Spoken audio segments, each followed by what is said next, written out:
Terceira temporada do Medcast, um oferecimento profissionmedica.com, sua escola médica online. Se chega para você hoje um paciente com queixa de que é tabagista de longa data e que quer abandonar esse hábito, quais as ferramentas, quais os conhecimentos médicos que você tem para contribuir para que esse paciente abandone o hábito? Como manejar o paciente tabagista? Este é o tema do Medcast de hoje. Meu nome é Daniel Coriolano, eu sou médico de família e comunidade, um dos diretores do profissionmedica.com.br e sempre trazemos para você conteúdos com foco sobretudo prático. Você que acompanha o Medcast aqui sabe que nós produzimos também muitos conteúdos em vídeos, web aulas, e é por isso que eu quero te convidar a entrar no nosso blog e você vai fazer hoje a sua inscrição para a nossa próxima websérie. Essa websérie nós vamos transmitir em vários episódios conteúdos de casos clínicos bem frequentes na nossa prática médica diária e sobretudo voltados para nosso público principal, que são médicos generalistas e estudantes de medicina. Nós fazemos todo o conteúdo do Medcast, do Profissão Médica, pensando em você, médico generalista, e você, estudante de medicina, que em bem pouco tempo vai ter que desempenhar suas funções, sobretudo na atenção primária à saúde. Esse é o nosso foco no Medcast. Hoje, especificamente, vamos falar sobre tabagismo, algo bem frequente na atenção primária à saúde.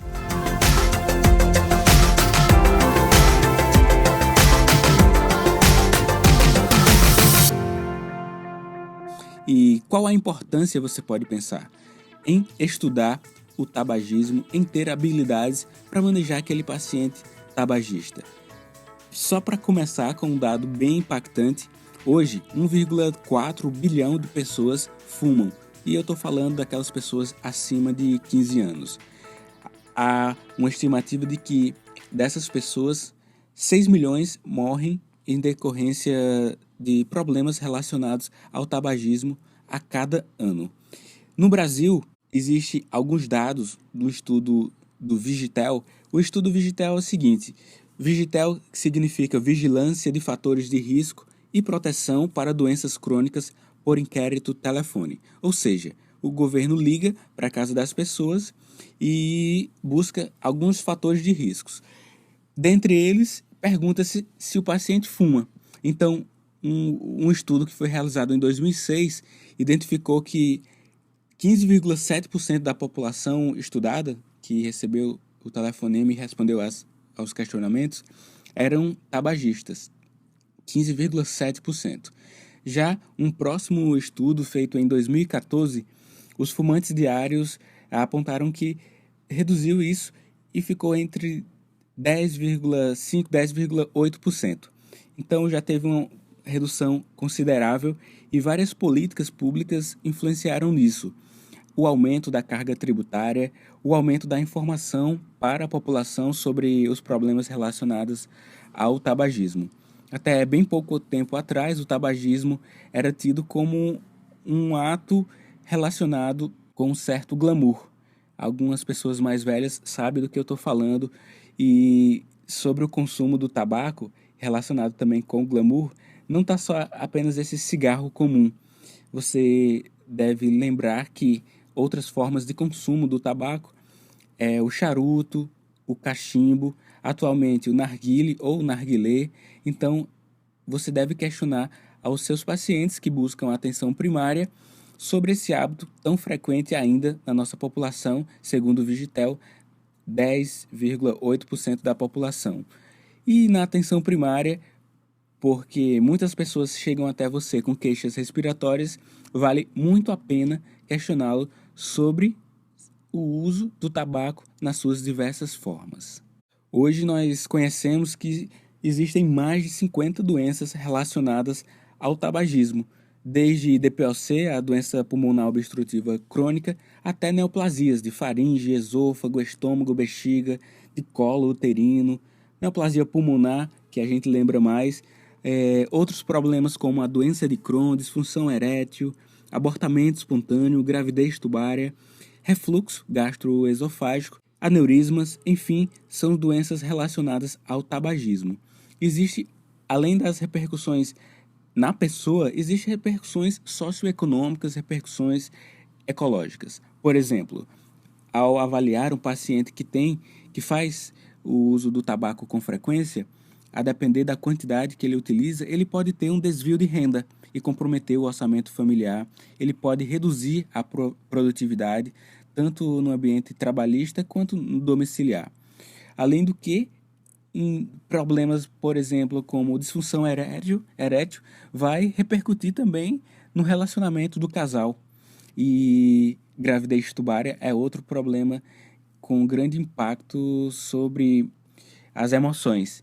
Então, são os fatores voltados para um biologicista e os fatores relacionados ao social que estão envolvidos naquela pessoa que faz uso do tabaco em suas diversas formas. Especificamente no Brasil, existe um estudo que aponta que há aproximadamente 200 mil mortes por ano relacionados ao uso do tabaco. Mas desde 1990 a gente teve bons avanços, aproximadamente 35% de redução do uso do tabaco, do consumo do tabaco no Brasil. A taxação com altos impostos, mas se chega para você um paciente tabagista, uma pergunta que vai vir à sua mente é: o que fazer diante desse paciente? Bem, a busca da história desse paciente é essencial.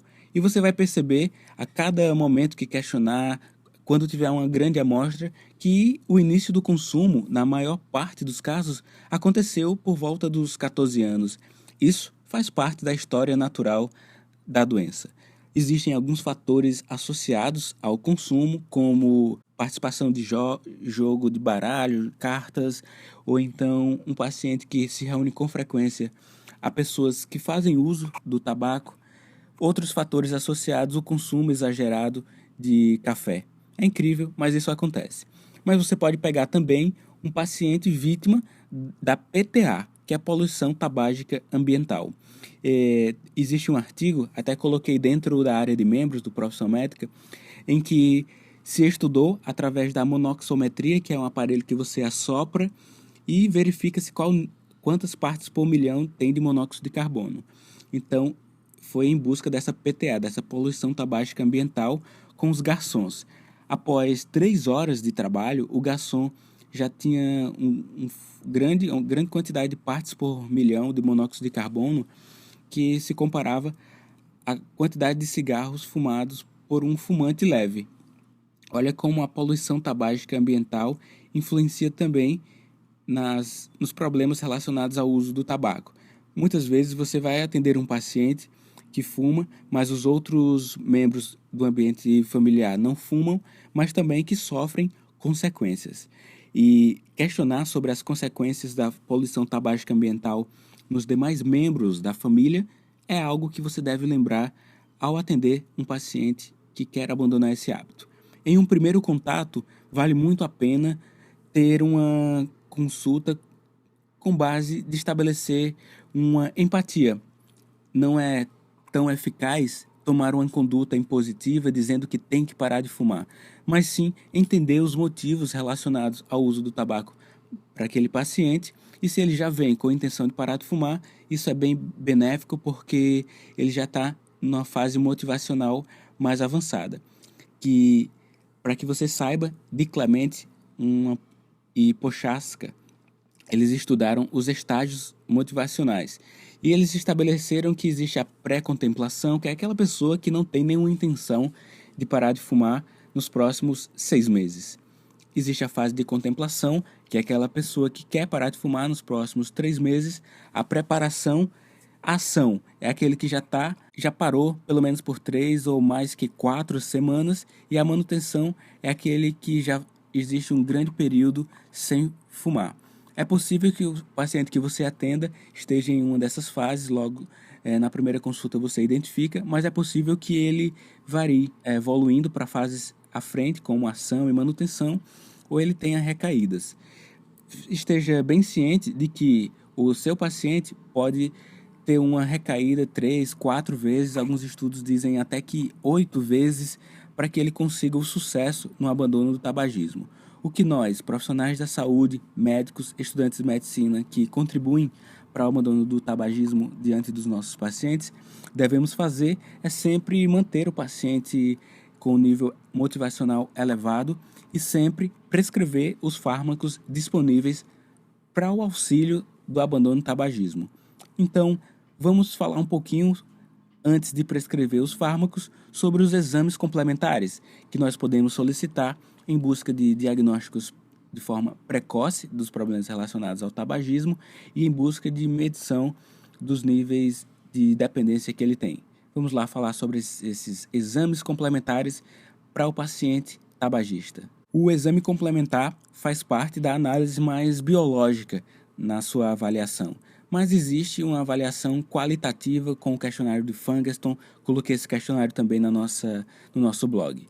Mas uma análise biologicista, por exemplo, podemos solicitar a avaliação salivar ou urinária ou plasmática da cotinina, que é um metabólito da nicotina. Nicotina que promove o vício, ela vai estar como metabólico através da urina, da saliva ou plasmática, apontando se o paciente fez consumo do cigarro nas últimas semanas, e aí existem níveis, existem parâmetros para que você meça isso. É importante essa cotinina para que você tenha a precisão de que o paciente está abandonando o seu hábito de fumar.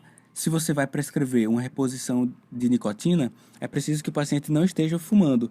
E se ele apontar esse metabólito da nicotina na urina, na saliva ou no plasma, é sinal de que você tem que retirar a terapia de reposição de nicotina, porque é incompatível fazer os dois ao mesmo tempo.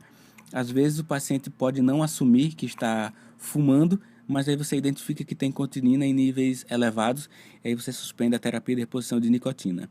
Como eu já citei no início do episódio, a monoxometria, através de um aparelho chamado monoxímetro, vai medir quantas partes por milhão tem no ar expirado de monóxido de carbono. Então o paciente assopra na máquina, é uma máquina simples, você mesmo pode ter uma, comprar uma, e essas partes por milhão de monóxido de carbono vai variar entre 1 e 20.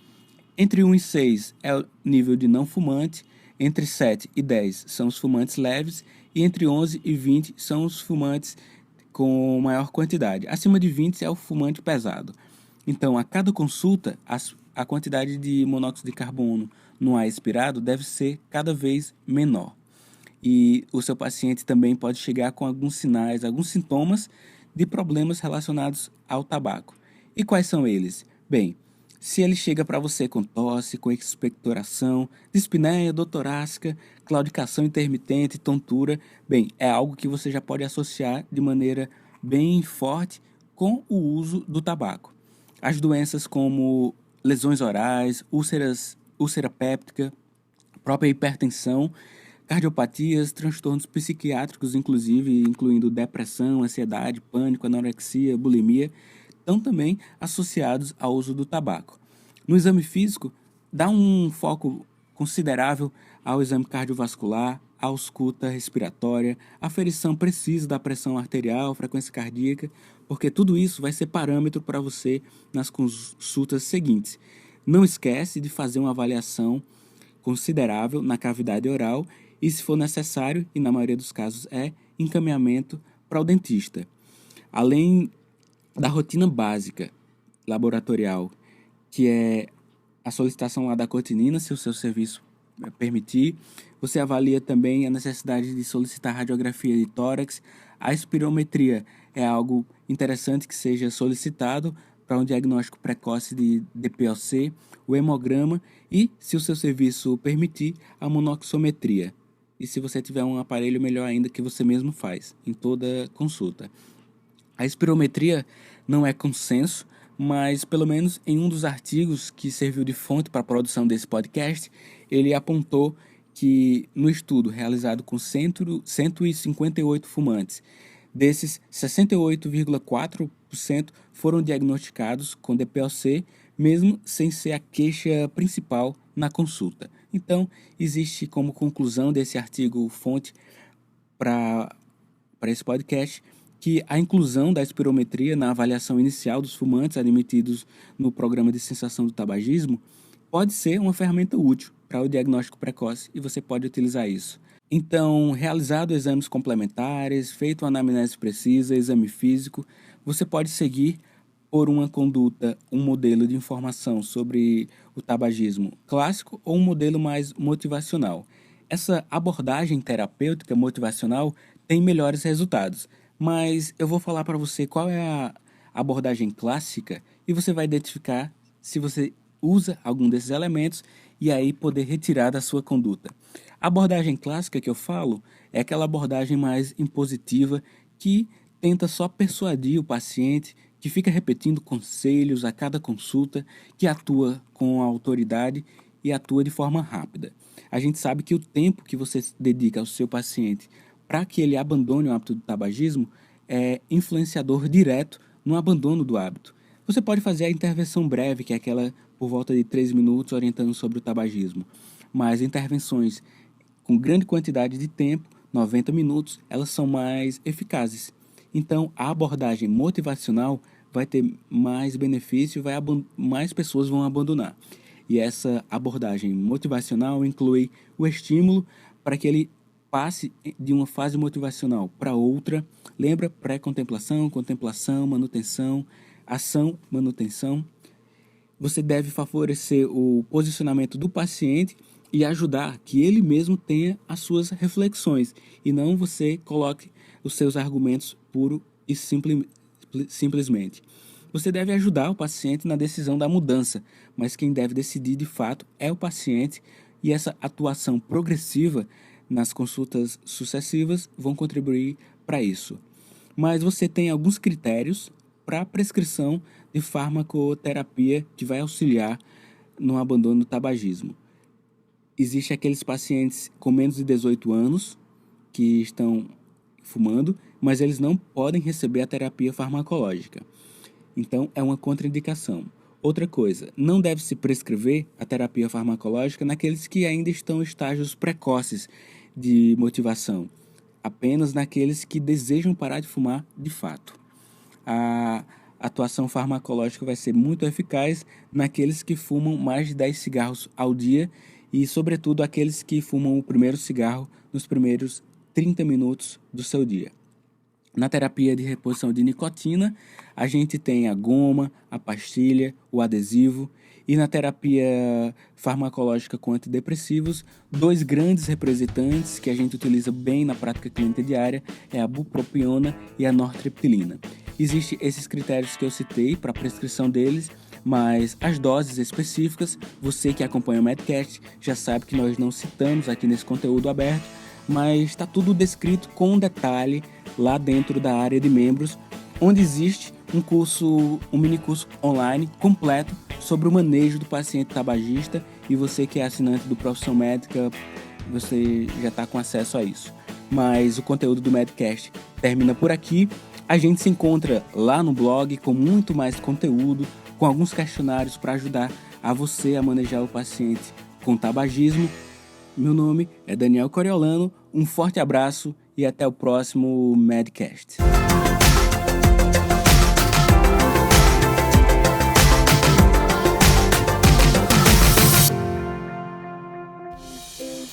E aí, Medcaster?